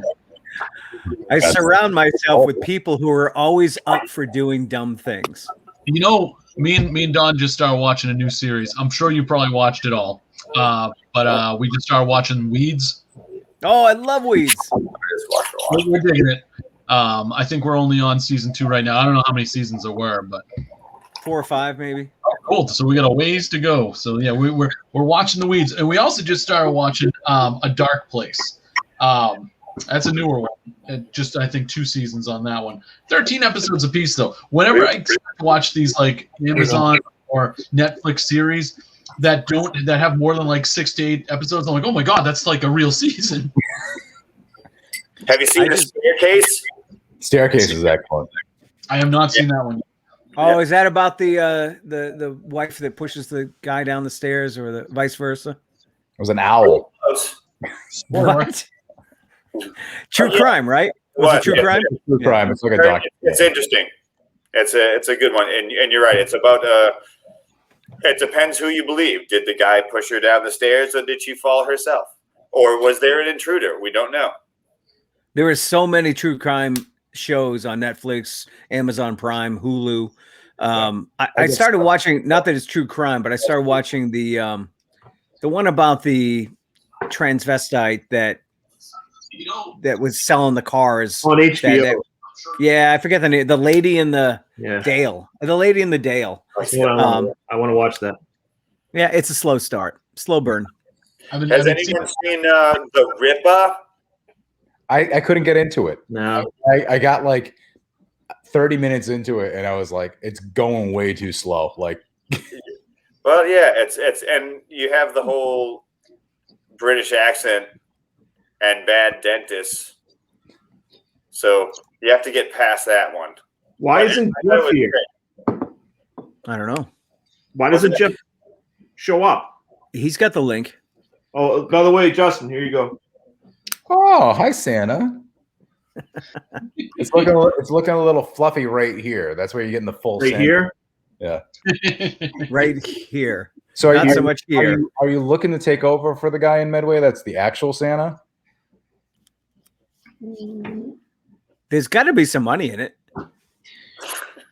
No, just the Tim enjoyment Froze. of children sitting on his lap. I'm gonna say like Please. zero money, It's like no money. and definitely creepy. Jeff's here. Is he? Oh, on wait a the minute. show? Oh, he is. Oh, Jesus. Yeah. I have to. There he is. I had to scroll down a bit. There he is. Hey, Jeff here. Jeff. Just knocking on the door, but nobody will let him in. I had Jeff. one row of people, and then you have to scroll down to see someone else. What are you drinking? Big Blue. Blue.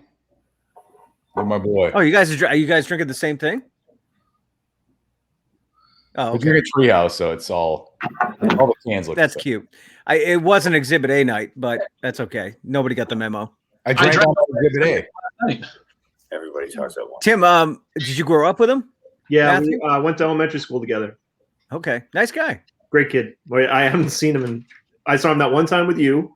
Yep. And then I think I seen him last in 5th grade. So yeah. I think we should all pool our money and open a brewery. No, he's got a great one. Let's just go see his. Just hang out at the brewery. Yeah. Hey, let's all open a place and sell his beer too. There you go. That's my idea.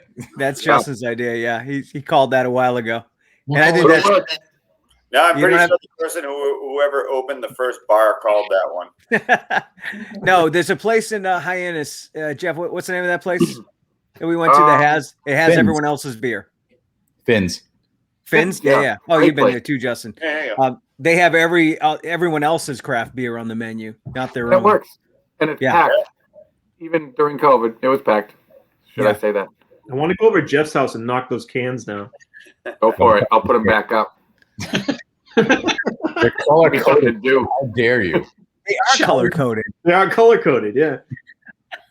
I actually just got rid of mine. I had about 25 cans because I don't have like a shelf like you do. I have many different shelves, and they were just starting to fall over, and it wasn't uniform, and it wasn't Mine were working out. too. They were all the way up here, and then I was like, you know what? I'll just keep the treehouse ones and get rid of all the other ones. So Maureen's dad came over and took them all to the redemption center. I don't know if Maureen knows that her husband's on this this little thing here, but Maureen would like you to come over, Tim. I was already there today. Knock them down. Was I here? What? Was I here? I was at your front door. I delivered things today. Yeah. I believe a year ago today, I was in New Hampshire whipping you guys' ass at ping pong. It was a year ago last weekend, but yeah. Yeah, close enough. It's depressing that it's been a year. Yeah. It's been a year. Yeah. Hey, It's been a year. COVID was around then. We didn't know about it. We were maskless. Were we? I feel like we were aware of something though. No, a we year had ago. no clue. I went to Iceland 3 weeks later and I had no clue. Yep. Really? Oh, okay. It was about mid-March when we all decided to pack it in. Yeah. It was like it was even like beginning of February. It started like creeping up a little bit. And It was in the news. We had heard about it, yes. Nothing. it was a California problem. It was right. Like, It was a problem over there. Yeah, it'll come And here. then- It'll be here in a few weeks. There was It so was much gonna alcohol in go that away. house. There's no way COVID would have gotten in. Yeah, it would have. It was going to go away in April, so we didn't worry about yeah. Maybe with the heat, Yeah. the great light to the He bottom. didn't say which April. it. Yeah. This This- bottle made an appearance at that weekend. Is that the same I think- bottle? It's Oh, the is that same the next bottle, one? yeah. If it is, it has my my DNA on it. Oh. Oh, It does. My lips. now you Nice. Now you have We COVID. all got Kev COVID was from talking it. about his lips. I meant my no. Never mind. Butt cheeks. Nice edit. Bill, Bill, by the way, I still have this, just so you know. I found this at Shaw's. They had a whole series of pastries that were booze related. Nice. They had a Bailey's. There's no booze in it, but it's Well, supposedly tastes good. Make me a boiled dinner and invite me over. We'll eat that and then dessert. All set. I love how I bought him something. Now he's making demands that I make him dinner too. Hey, if you want to do it right. Has anybody seen The Deuce on HBO? No. I don't have HBO.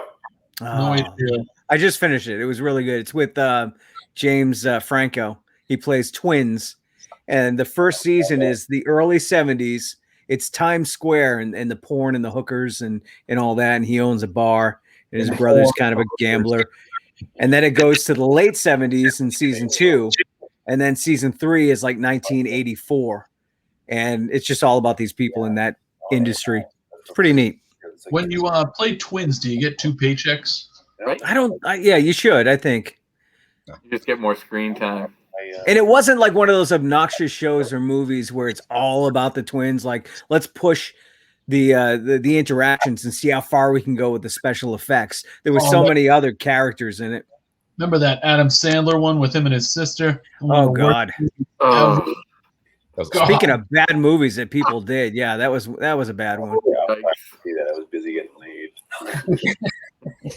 Bill, who you talking to, Bill? What? Excuse me. Bill, Hey, Bill, how how's, are you? Netflix Bill, show. how are the renovations coming, Bill? Billy's playing poker. It's a mess. It's a mess. It's not going well. No. That's why he's drinking. Good. Yeah, I mean, most of it went well, but the part that I did didn't go well.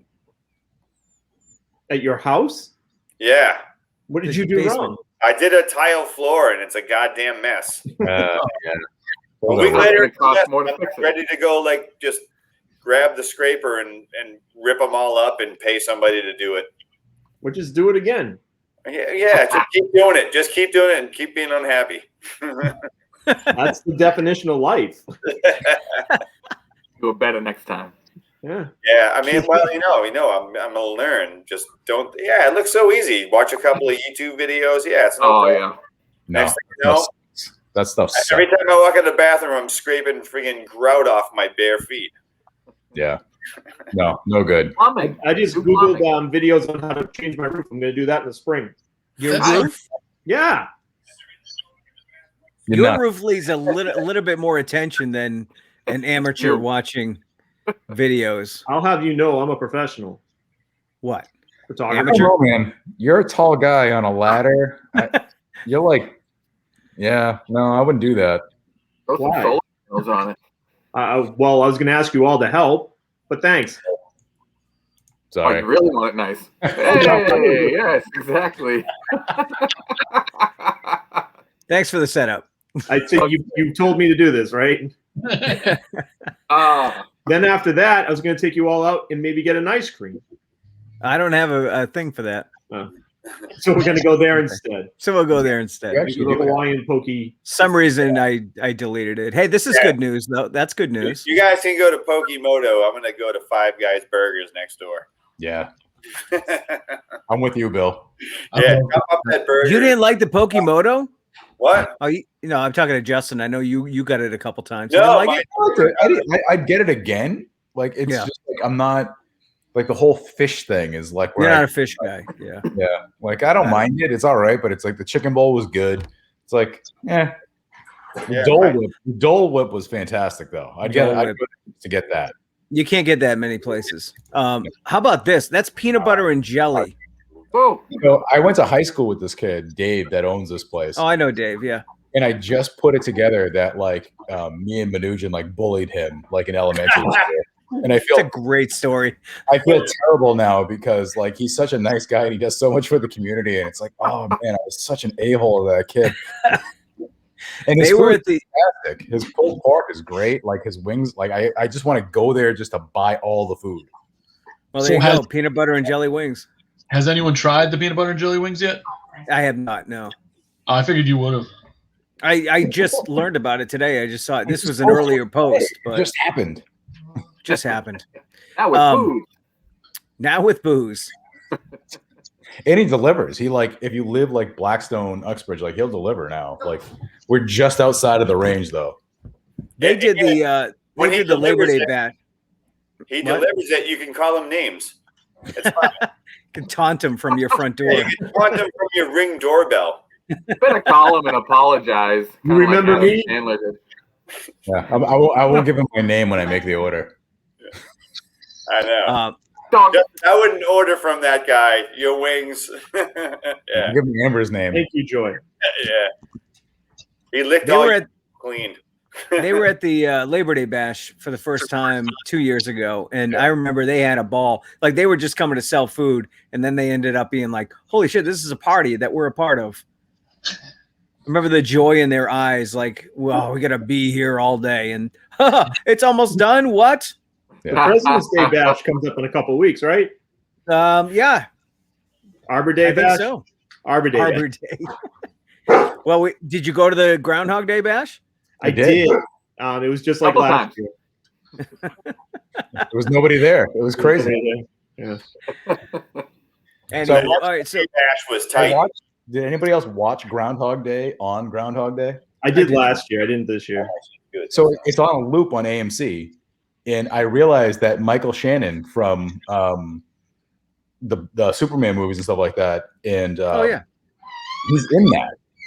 he's done some weird stuff. He's been in like I gotta look it up. He had a weird part. What did he play in that movie? He played the couple that was getting married or something like that. So at the end of the movie, like he like hugs Andy McDowell, something like that, and his face came back. I'm like, oh my god, it's Michael Shannon. Like, so I had to Google it, and it's actually in his IMDb. And he tells a story about how he thought Bill Murray hated him because Bill Murray just like picked on him on set.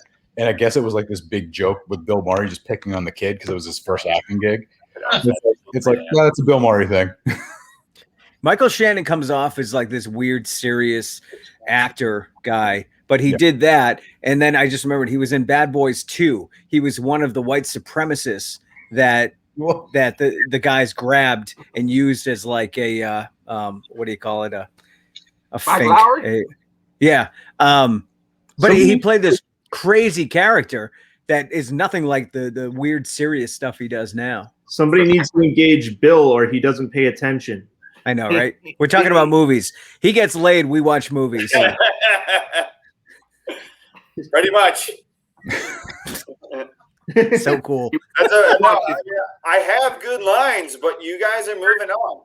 You don't be like Bill. Hey, what do you have to say about this? And I'll give you my opinion. You just got to speak. No up. one's calling anybody out. You got to be the first to yell. Center Square is a bitch. All right. I'll go one by one here. Let me ask you guys a question, a serious question. Start with let's Bill. do it. Everybody. I'm gonna start with Jay because I'm gonna go. I don't know what you guys see, but I'm gonna go to my right, to your left. Where is the first place? All right, so I'm sure you go out to eat. You're doing that. Maybe you sit down at a place. But once it's 100% safe to go, what's the first place you want to go to eat? to actually go into a place because I haven't been in a place since pre-COVID. Okay, so where do you want to go sit down and have a nice night out eating and drinking? Well, eating, I want to go to New England Steak and Seafood for the prime rib. That's one of the big ones right there. And then go back to the tradesman and drink. Who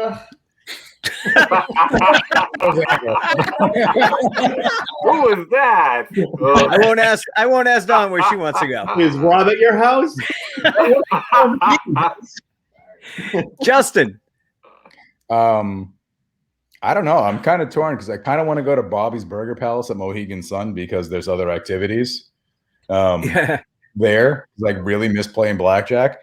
But I think Capitol Grill and get a nice steak and a nice drink and just sit there and enjoy it for a little while without having to worry about my mask and the waiter and all that other kind of garbage that kind of goes along with it.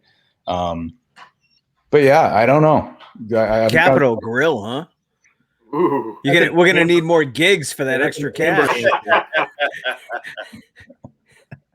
Yeah, just that. Well, that's what happens. Is like if the thing's open, then we get the gigs, then we get the money, then I get the steak. That's right. It's a circle of life. It all ends at the steak. I know. Tim, we went to that. What was that place? Grill 23, Jeff, that we went to, where it was like we got the bill and we're like, "Holy shit, what did we just do?" Yeah, we had to go do dishes. That was rough. I have dishpan hands.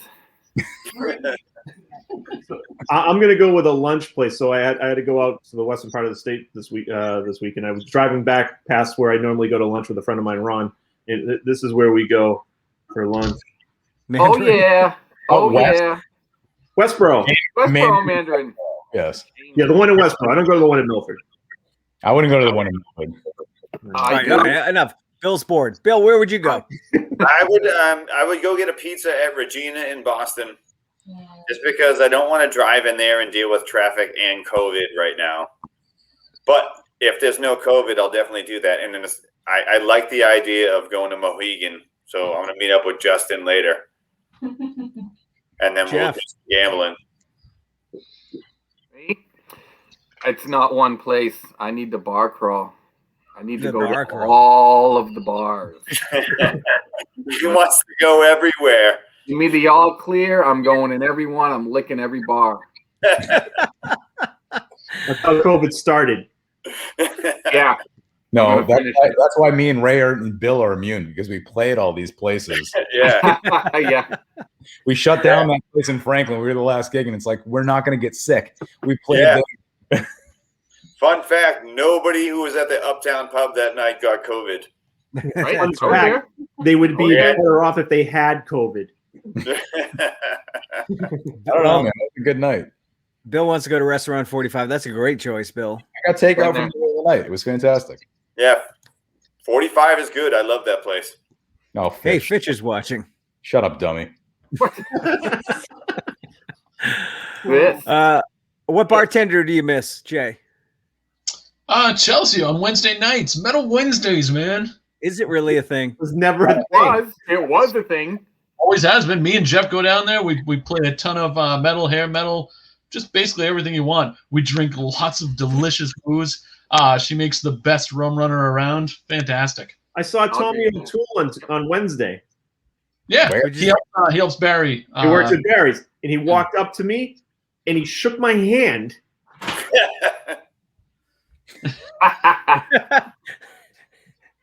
He shook your hand. He tried to. Weird. I kept How awkward is that saying no? Yeah, right? Yeah, I'm not touching that leprechaun. I wouldn't touch him outside of COVID. Justin, what bartender do you miss? Chelsea, Josie, all those people. Just the kind of, they were always our go-tos. Like when we play the tradesmen, it's like they'd always know, like, hey, we need a beer, that kind of stuff. I miss seeing them. Yeah. And of course, I know you don't drink, but you know the bartenders. I miss the bartenders, the tradesmen. Of course I do. Yeah. But of course, I didn't go once this year. Obviously, neither did Jeff. Sundays at the T with Chris D, and he takes care of all of us there. And in more ways than one. Yeah, I bet. Yes. We don't pay for shit. Full a little service. under the bar. Yeah. They pay, Bill. They just don't use cash. Bill, who do you miss? We use crypto. I miss each and every goddamn one of them. Nice. Jeff? Anyone who's willing to pour me a drink, I miss Maureen. She was the best bartender at the Macajano Club. Where is she? Has anyone seen her? I miss Don Bailey. Shame on all of you. Shame on all of you. I covered everyone. That's all I have for questions. Somebody else have a question they want to ask? Don's yelling through the wall. Thank you very much. She's yelling at her TV. Uh-oh. I can't believe we still have 11 people watching. What? Well, I'm one of them because it's on the big screen. So that's right. There's 6 of us here. Yeah. Maureen's watching. Don's watching. No, actually, you know what? I don't buy that number because you should. Maybe you'd get more. It depends what page you're on. I'll get off this. I'll go and look, and there'll be like 400 people viewed this. Yeah. Oh, I'll get off this too. My apologies to 393 of them. We had a peak when like Lew was on. This is I always tell people, watch with care after 8 o'clock or whatever. This is weird. Our time. Although Joy's still here. Surprised Joy's still here. Yes. Thanks for sticking around, Joy. It's like Hollywood Squares. Mass, so. We need to do another game night at Central or something. That was a good night. It was a good night for 5 people. Hey, where's Fitch? I thought he was coming in. No, I wasn't invited. It was a good night for everybody. It wasn't. Hey, Fitch. Nobody came. Well, this one's got a good mouthfeel.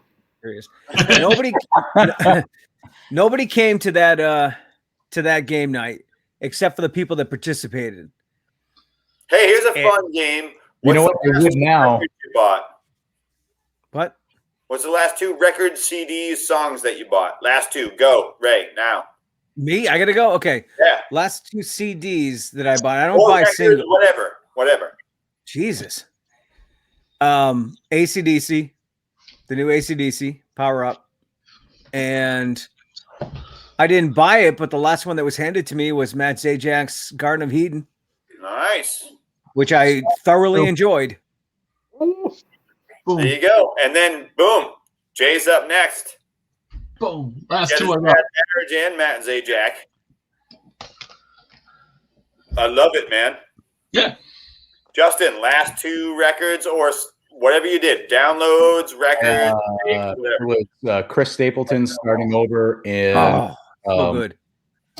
The new Tim Hagar, Sammy Hagar and the Circle put out like an album of covers they did during COVID. It doesn't sound awesome because they recorded it like over Zoom, but the songs kick ass. So that one. Justin, Chris Stapleton's song Alabama. I know I'm I posted it, and I think I'm the only one that enjoys it. No, the fucking guitar riff in that song is amazing. The whole album, it kind of ranges from like the Chris Stapleton acoustic stuff to this really nitty gritty country blues rock shit, and it's awesome. Oh yeah, Barbie. Jay's showing all of his albums. Yeah, so Jeff, what was the last thing you bought, listened to, downloaded? Well, you know me, I steal everything. So the last 2 CDs, he still has Napster. Yeah. I'm still downloading stuff. The last 2 CDs I bought was Beastie Boys' License to Ill. Woo! And the single Rump Shaker from Rex and Effect. Wow. That's you awesome. win. Hey, that's Cash money. Strawberries. I bought them off Justin. I knew you looked familiar. Downloads, it doesn't something you love. Just the last 2 things you bought. Although I'm lucky, the last 2 things. This one, bam. Oh. Wow. And it sounds great on my stereo. Is that an original or a reprint? No, it's one of the later ones, but it's still, it sounds great. And then this is a newer pressing of Beatles' Abbey Road. Walking across the street.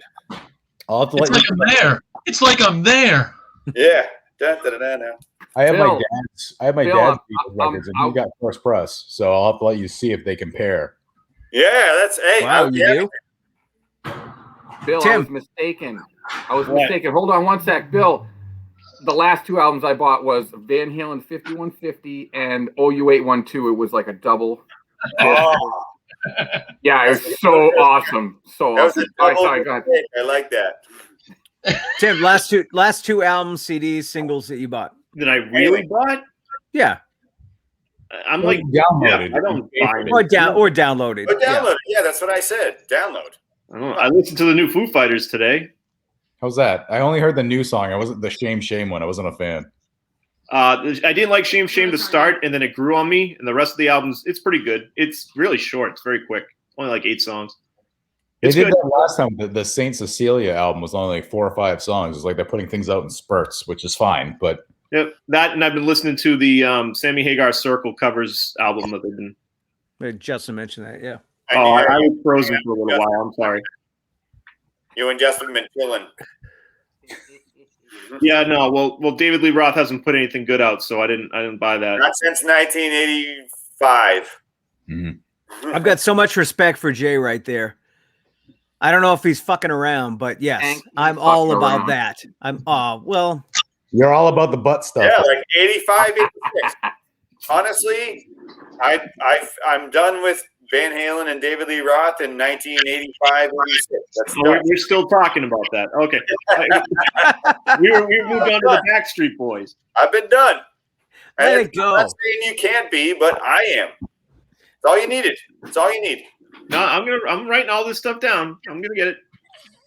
It's not like you're gonna tell Dave on me. He wouldn't understand. He thinks Eddie's alive. Goes the butt. Oh, come on. So, Bill, you're a bad influence on my wife, who, when she pours a Guinness, she tries to do that, and it always overflows. Look at that. How does it not? Is that a boot? A bigger glass. No, that's a Guinness glass. When he was pouring that, I thought it was going all over the table. Nope. Nicely done. Wow. They do, Jay. I have my moments, guys. All right, who's got another question for the group? Yeah, that was a good one. Next. That was good. Next.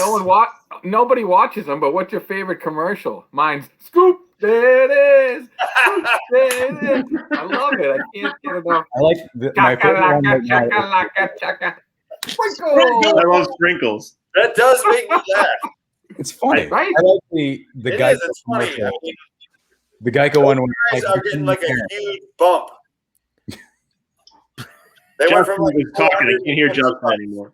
to like $600 a quarter on that. Whatever. It made me laugh. I loved it. I'm in agreement. But no one else watches commercials because they fast forward them. You gotta watch them. Justin, what do you like? The Become Your Parents commercials, the Geico ones. I love those commercials. Commercial. If you have too many, if you can't sit down, you have too many. You got blue hair. Nobody cares what time you got up. Blue. He didn't ask you. The waiter doesn't need to know your name. If you printed the map out to get here, you belong here. Was I hashtagging? Yes. See, you do watch. Now I'll tell you one thing. All right. What was it? I loved I forget which commercials. They were the insurance commercials, I think, when they had the rat problem and the ant problem. And they went too far. We have a fencing issue. When they're like, there's something that the pipes sound funny, and they got this guy. They went that's too far. funny. No, it's not. No, I like it. The rat problem one resonates though. The rat problem was perfect. It was perfect. So when the ant problem happened, I was like, but I crack up every time she's like, expired. Did you get my friend request? Look. My favorite is the Tom Selleck reverse mortgage commercial on CNN. That's all you watch is CNN. It's some of his finest acting, right? And then he's like, he's all serious. He's like, and I've been around the block. And it's like, what are you auditioning for the next cop procedure show? What are you doing? I was watching that commercial the other day with Maureen's dad sitting on the couch, and he's a huge Blue Bloods fan. So I'm just like, oh, that was a commercial. I thought that was the show. Take my home, please. And just when you think it's over, it like starts over, and there's like a minute for that. Oh yeah, another minute and a half. Yeah, at least. Yeah. But his mustache. Hey, Jay. Yeah. Jay, that's a lot of house. I hope you can keep it clean. Again, the ant one wasn't so bad, but then after that, they just went off the rails. Those are good. Yeah. What time's this show end? Hey, let's talk Super Bowl. If you ask Molly, 50 minutes ago. Bill, you said something about the Super Bowl earlier. Yeah, let's talk. That I didn't agree with. What? You said something about Brady because he played here and then he left. You can't you can't appreciate or root for him because he was here and then he left. Like there were guys that would play at other places and come here. You wouldn't like him as much. What about Randy Moss? No. Maybe I wasn't clear. What I said was not clear. When you immediately leave, I don't like you. Why? But I reserve the right to like you again. However, if other guys I didn't like came here to play, I would like them because they're here now. I agree with Bill. I get it, but okay. So you love Welker, you love Randy, Corey Dillon. Are we getting Randy Moss back or not? What's going on? Good. Well, I think Kansas City's going to win by like 3 or 6. I said 6, so I'll have to stick with it. But I think it also could be a field goal. What's the line? Was it still 3.5, or did it move because of the weather? I don't know. It went to 2.5. I think it's still 3.5. Is it going to snow in Tampa? No. That would be amazing. Lampa's in Tampa. Oh, here's Jay. The Dolphins fan, might I add. Trash. Yeah. I don't know. I'm a Mahomes fan. He's my fantasy QB. Last year I had Mahomes. You guys, everybody that was in the room, Jimmy G and all this other shit with San Francisco. F that guy. F Tampa Bay. I'm going Kansas City all the way. They're gonna win by 10. You were right. I was wrong. You're attractive. I'm not good looking. Jay went with 10 too. I can't vote for anybody. No way are they going to win by 10 points. It's going to be Brady keeps it close, even when he wins, even when he loses. The game's by 3. It happens. It's going to happen. It's going to be a close game going to the end. Brady is going to lose, but I'm pretty sure it's going to be a close game. The Weeknd is going to win. Oh! How many interceptions does Brady throw? He always throws 3. 2. 3. Always throws 2. At least 2. He's going to throw 3. 3. Ooh. I'm going 2 because they're going to pressure him. You can't, Kansas City has Kelsey. They have Tyreek Hill. Like as much as I love Andy Reid just because the man eats cheeseburgers on the reg and doesn't care. Like that man is just going to go out there and eat Bruce Arians alive. I do like I agree. He'll get out coached. Andy Reid's just a better coach. I don't care who wins. I don't care who I don't wins either. I really have no investment in the game either way because I still got to get up Monday morning and go to work. Not me. I don't think my Tom Brady autograph football is going to get any more value if he wins or loses his 10th Super Bowl. So, Dan's replica. I still say that I got a certificate. Bill got it. We got to change President's Day weekend to friggin' Super Bowl weekend so that we get the friggin' Monday off. That You're the only one that has to go anywhere, Jay. I still have to work going late, so it doesn't matter. One more week. Yeah. Let's extend it. If there was a way for both teams to lose, that's what I would be voting for. I agree. Everybody loses. I hate you both.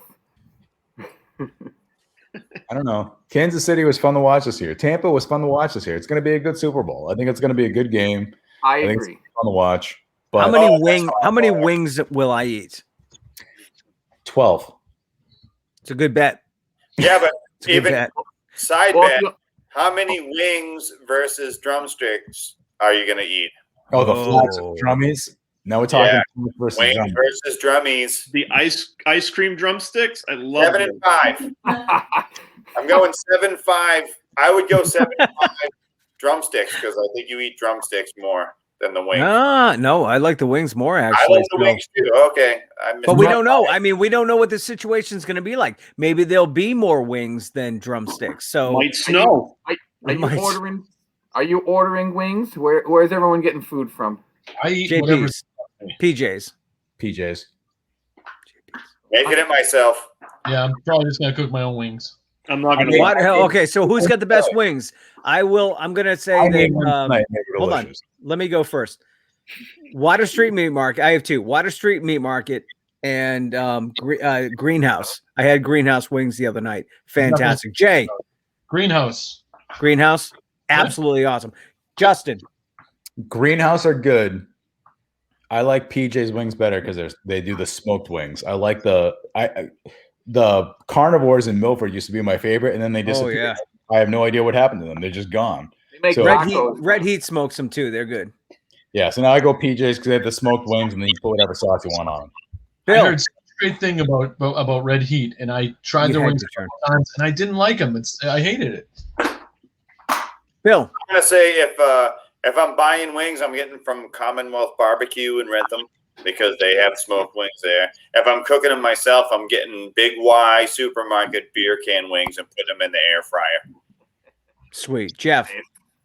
Oh yeah, we're getting PJs all the way. They're right down the street and they're delicious. Food by Barbie. Food by Barbie's the answer. There you go. And they're closer. Dang it! Grim's getting Barbie wings. She makes the salt and pepper one really good.